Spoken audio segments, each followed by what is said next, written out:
Hi folks, good morning, good afternoon.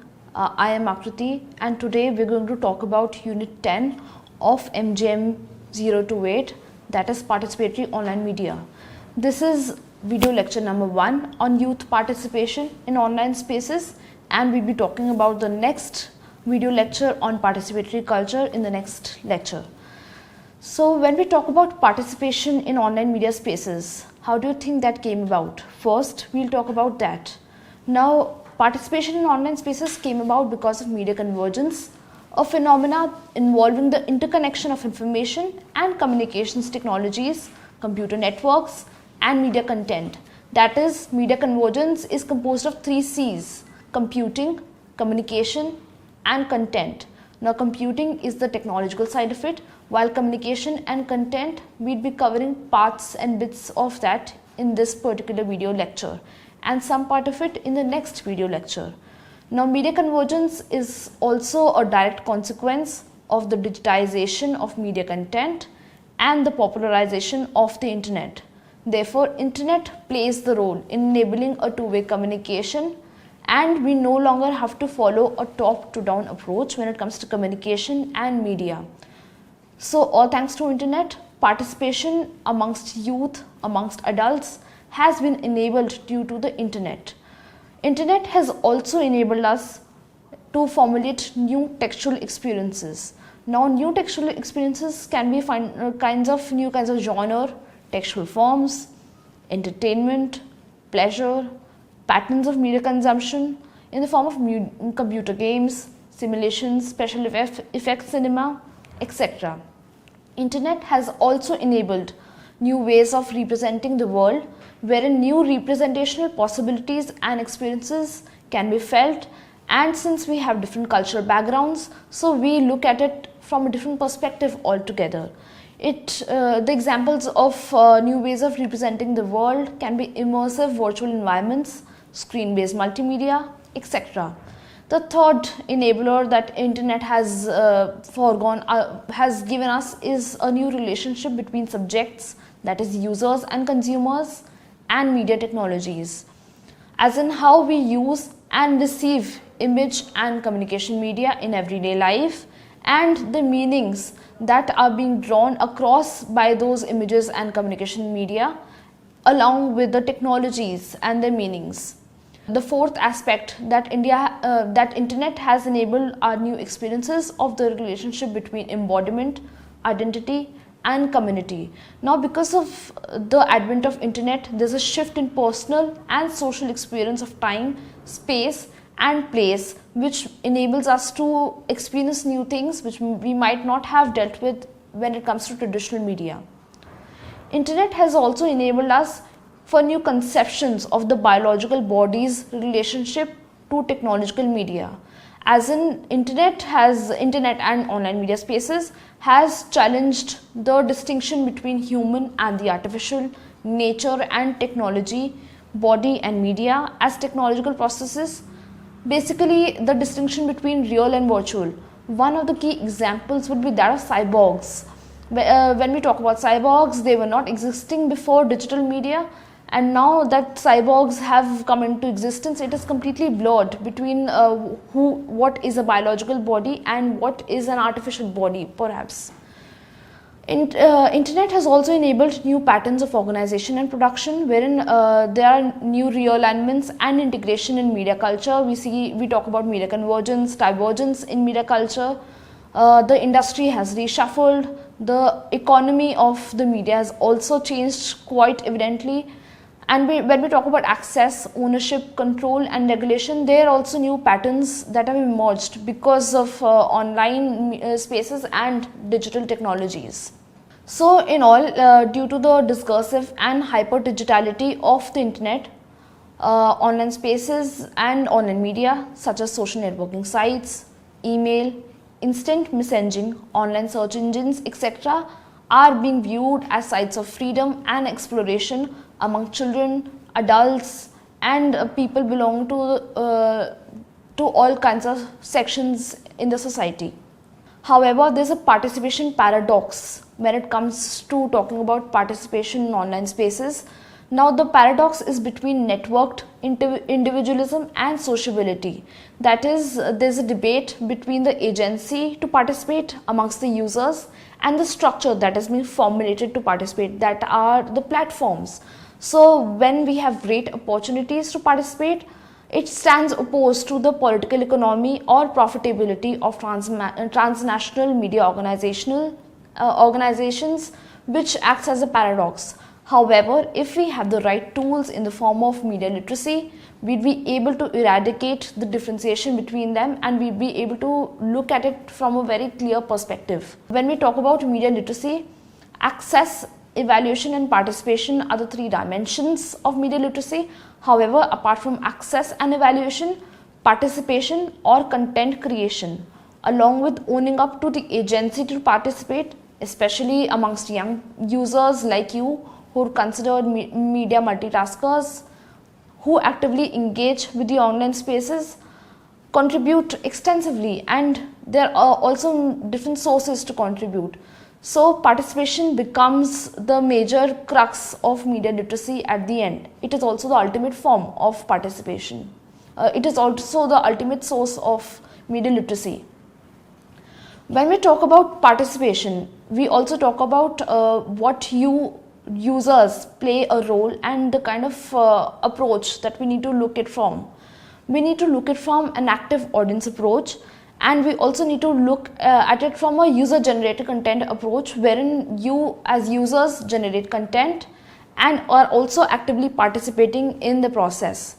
There's an increased diversity of participatory practices supported by an increased availability of technologies. Also, the specificity of user-generated content related to the modality of the internet, since there are various modes of the internet now, it enhances the intensification and massification of already existing participatory practices. That is, there were existing practices before, but since internet has a global reach and it is also instant, the intensification and massification of participation has also enhanced. And so is the user generated content along with. So there's a shift from active to passive, as you can see in the image along with, evident in the modality of the internet, which has gained popularity because of the instantaneous reach of the internet. User generated content also emphasizes that participation of digital media users in the production process of content is necessary. However, when we talk about participation in content production process, it is divided into two main sections. First is participation in society, and the second is participation in the media organization.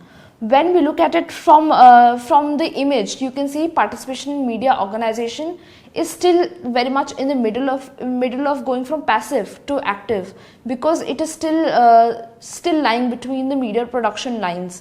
However, participation in society is what is actually the ultimate participatory practice that we need to imbibe in. And it is also extremely important for us to understand how you can participate in the society effectively. One of the few examples in the sphere of participation in society can be blogging, vlogging, creating webzines, internet radio, podcasting, digital storytelling, and wikiing. When we talk about digital participation, there are also 4 clusters of interactive media users which are been given by Jenkins and which flow from consumption to production. Now the 4 clusters range from being very basic to the extreme level. The first cluster is traditionalists who just browse the internet and use the internet to search information essentially. The second cluster is that of gamers who perform in the internet via digital gaming. The third cluster is that of networkers who interchange information and share knowledge across different groups on the platform. Therefore, they network and create relationships on the internet platform. The fourth cluster is the most important one, and that is that of producers who author content and they create content to publish on the platform. Based on the 4 clusters of producers, the 4 clusters of interactive media users, there's also a typology of young producers that is emerged. There are 3 in number. The first is casual. Now casual producers as such use photos and videos, and they produce only that. The planning process for casual producers is spontaneous and simple, and they do not really indulge into narrative and aesthetic values. They also use basic techniques and concepts for producing photographs and videos. The main motivation for them doing so is entertainment and to build a relationship with their peers. The second kind of producers are aspirational, who write content. They put up photographs, they put up videos, they are into graphic designing and drawing to a great extent. They plan their content moderately, but the narrative and aesthetic value is of importance to them because they're eager to learn, and in order to apply those new techniques and concepts, they produce such content. Their motivation for doing so is skill improvement and peer recognition. The third typology of young producers are experts.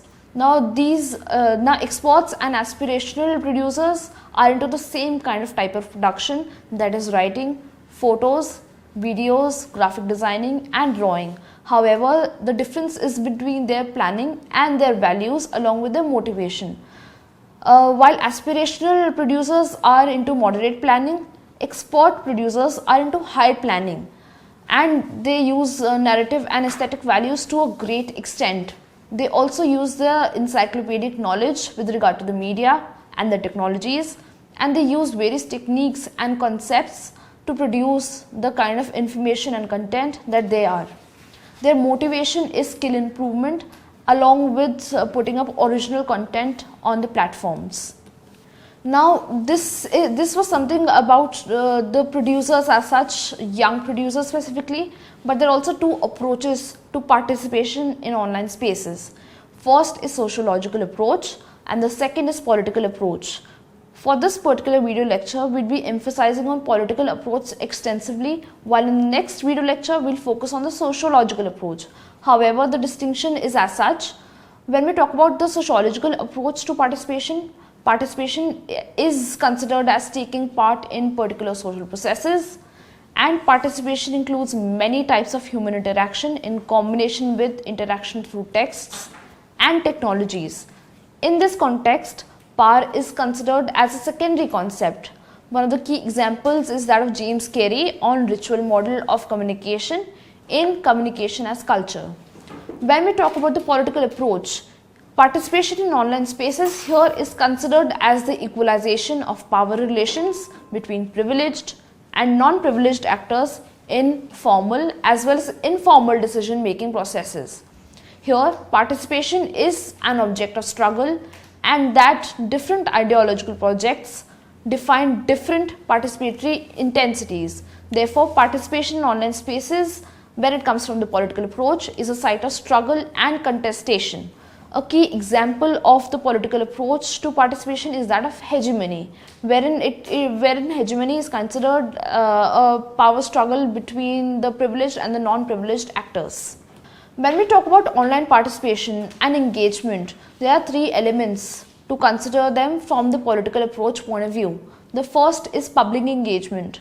Now, the newness of the media enables young people to participate and engage with other users, other participants on the platform in a more public manner.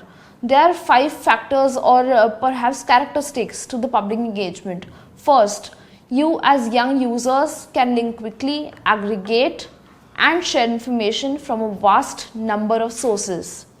Second, you can also derive meaning from this jumble of information through commentary. Therefore, you can analyze information and critically look at it from the perspective of media literacy.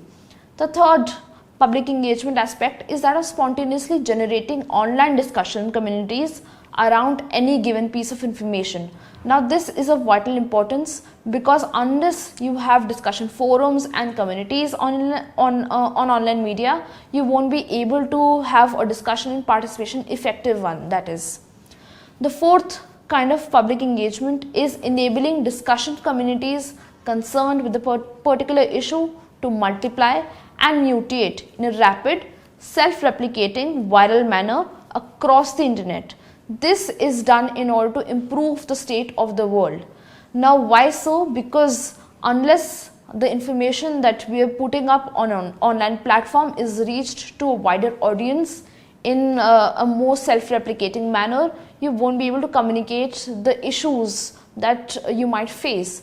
And that is being done by bloggers on a day-to-day basis when they put up day web blogs.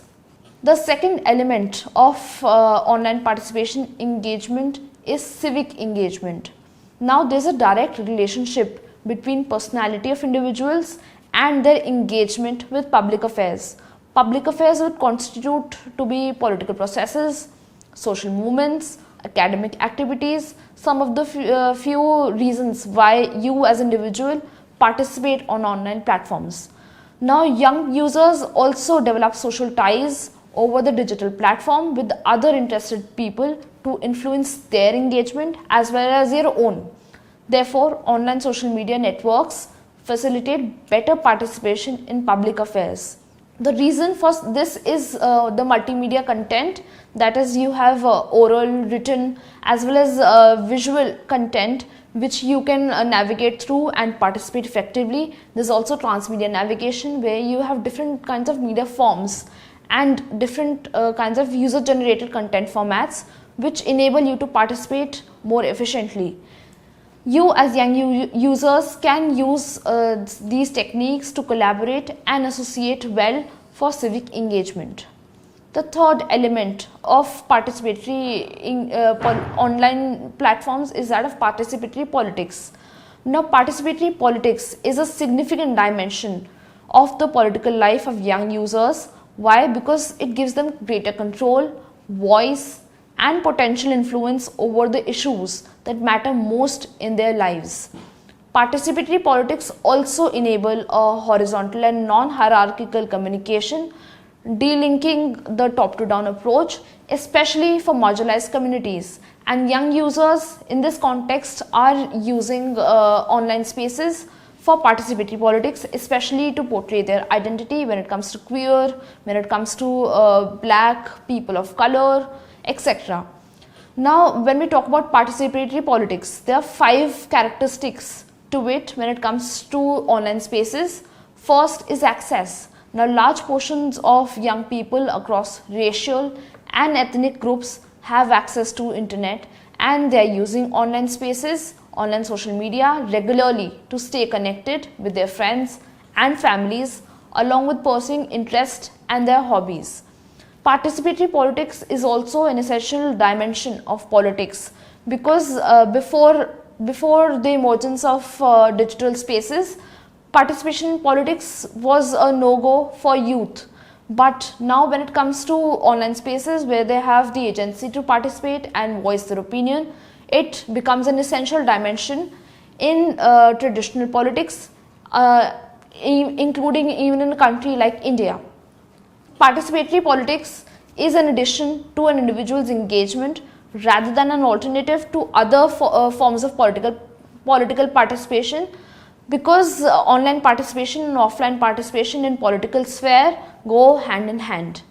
Participatory politics also enable equitable distribution across different racial and ethnic groups, because internet is a platform which is easy to access for all, and it is also free to use, therefore equitably distributed across different groups.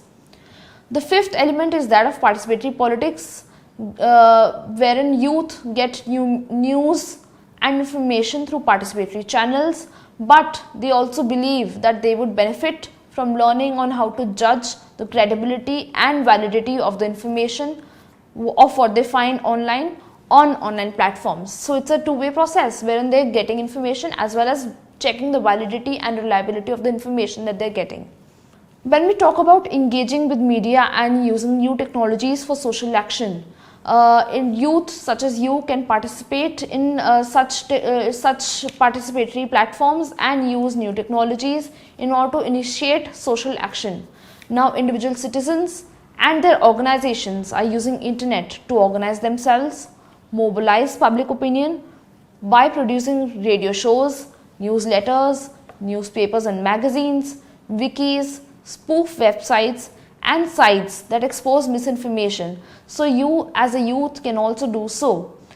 There are multiple ways to do so. There are 4 areas that you can explore as citizens to engage for social action. However, first I'll talk about a key example of engaging with social action. The concept of cultural jamming. Now, cultural jamming is a response to the flood of consumer messages that overwhelm us on an everyday basis and also isolate us from our duty as citizens to engage in public life. Therefore, cultural jamming is used in order to fight back the flood of information that we come across. Now, there are 4 areas for citizens to engage for social action. The first is citizen journalism. Now, you as youth have the freedom of expression through citizen journalism to participate in online platforms. User-generated content is being increasingly used by people like you and are also being published by media organizations. Therefore, individual citizens are researching extensively, preparing and publishing reports for a mass audience. But the quantity and quality of user-generated content that you are putting forward is a good measure of the levels of media and information literacy in the society. That is, if there are more capable citizens in using technology, the more often they'll be able to participate. So it's again a two-way process. Citizen journalists can contribute to news content, whether it's text, audio or visual.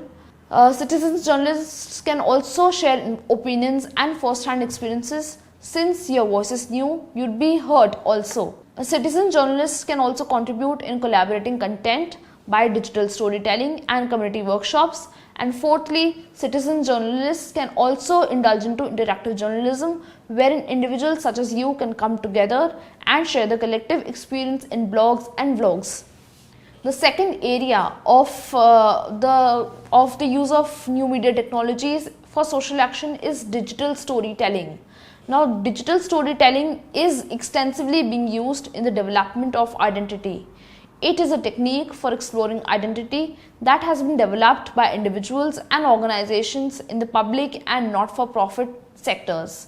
It is also a vehicle for the voices of underrepresented or marginalized groups of adults, especially women. Digital story is a personal narrative made with digital technologies for public consumption online. Therefore, digital stories first encourage people to conduct research and go in depth about the information they want to gather.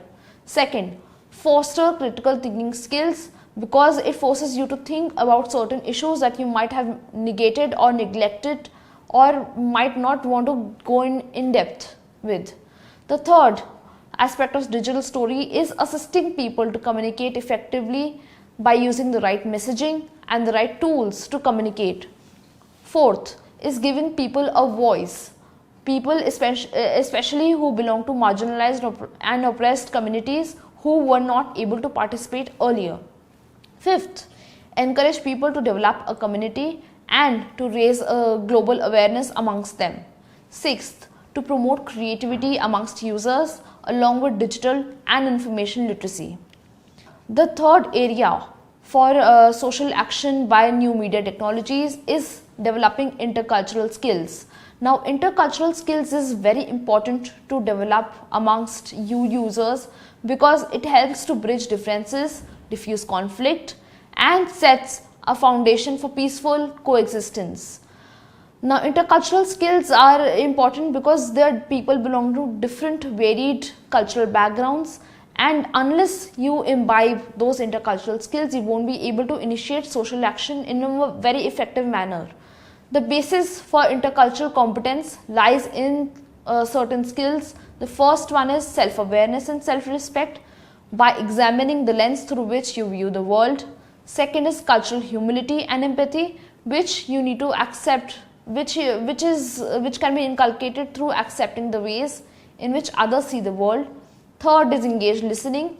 In order to participate in authentic intercultural dialogue, you need to listen to people belong to different cultural backgrounds and understand of where they're coming from. Fifth is flexibility.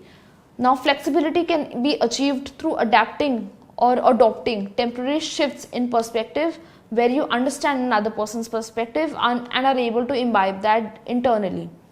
Sixth is relationship building, which can be forged by lasting cross-cultural personal bonds, and that brings us to the end of intercultural skills.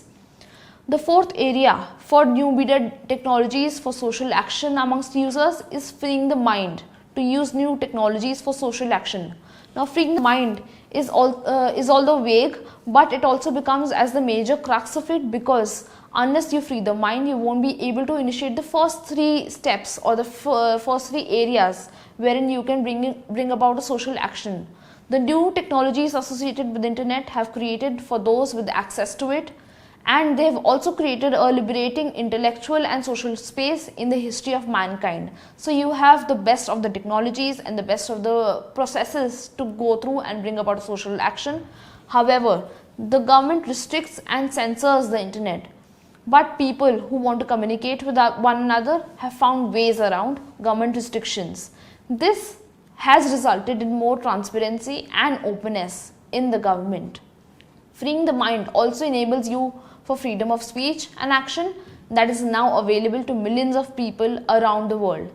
Also, it is very beneficial to marginalized and oppressed people, because unless you free the mind, you won't be able to imbibe the intercultural skills, go into citizen journalism, or look into other methods for bringing about a social action. Internet also plays a role when it comes to online participatory communication via social media channels. Now, social media applications including social networking sites, blogs, podcasts, content shares have been used extensively to facilitate a participatory cultural experience by several institutions as well as individuals.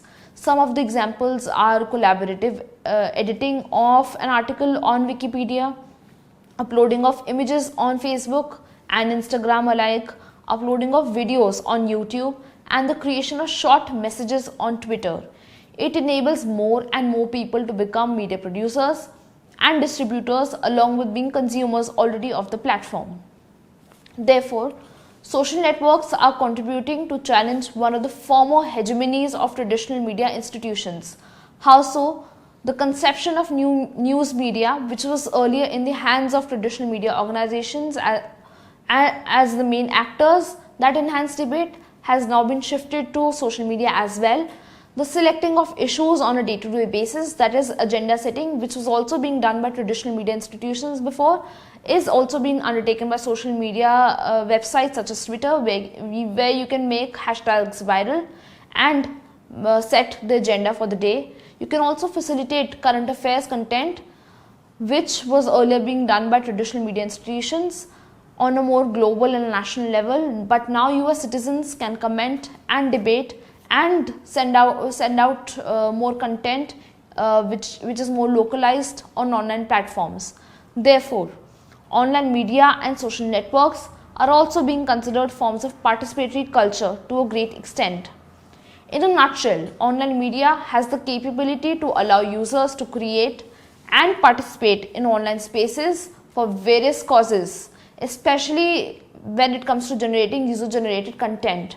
There are also varied forms of participation that we've seen, yet people actively engage, and they have also the agency to participate in civic and political arenas. Now, when we talk about the sociological approach, that is the participatory culture side of it, we'll talk about it in the next video lecture. That's it for now. Thank you.